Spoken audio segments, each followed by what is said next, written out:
What's up, everyone? Welcome back. This episode, we got the Baltimore Ravens, a team that had a pretty large amount of movement on it.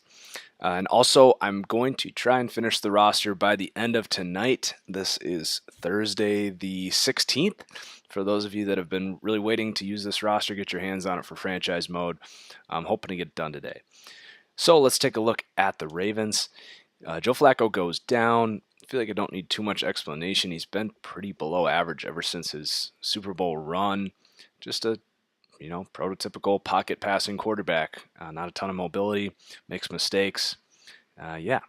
And then onto the running backs, pretty much all these guys moving down, especially Terrence West. He kind of lost the starting job. He was rated north of 80 overall, so he goes down. Kenneth Dixon, I feel like he's not the guy, but he might be depending on, where the Ravens are thinking in the draft. There's definitely running backs that will be available to them that will be, in my opinion, better than Kenneth Dixon, but he does show some burst, some potential, so he could be the guy going into next year. Receiver, again, all these guys going down. Skill positions offensively, a huge need for the Ravens. Mike Wallace goes down. I mean, he's not a great route runner. He definitely still has that speed and explosiveness, but basically all of his traits relating to him as a ball carrier or as a crisp route runner have gone down. He's pretty much just a deep threat at this stage, really throughout his whole career, to be honest. And then the rest of these guys, Brashad Perriman, the only guy that doesn't really move a whole lot. I'm hoping he can stay healthy because he actually made some nice plays. This was essentially his rookie year after being a first-round pick the year before, missing the whole year due to injury. Michael Campanaro goes up. He's a solid player. They kind of move him around, do a lot of things with him. And then tight end, these guys need to spread the love. This is like by far the deepest tight end group in the league. All these guys pretty solid all the way down to Darren Waller. Nick Boyle more of a blocker. But just a really solid deep tight end group and a fantasy nightmare for fantasy football players.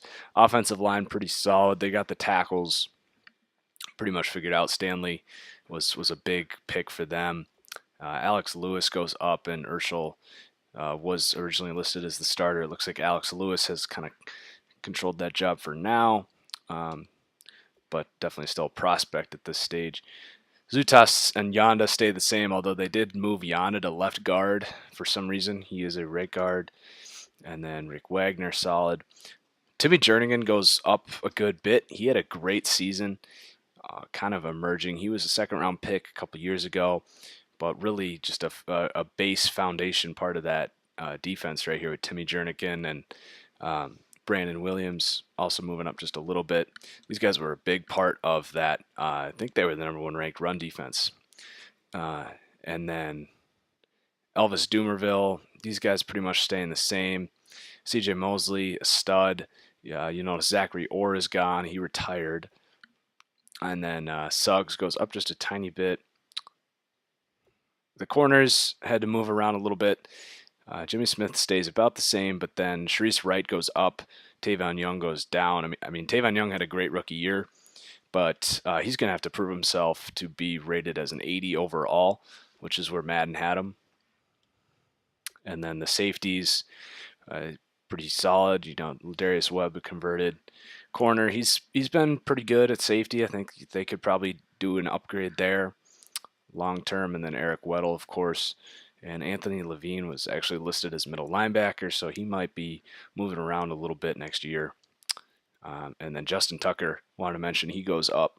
He really separated himself from the competition at kicker this season. So that's it for the Ravens. Actually, I forgot to mention their power ranking for next season. They are 16th, right in the middle. Really great defense. The pass rushers are a little old. But yeah, I think they're going to be right back kind of where they were this year, right in the middle of things, kind of fighting for a playoff spot. But I wouldn't expect major things from them next season. So that's it, guys. Thanks for watching, and we'll see you for the next one.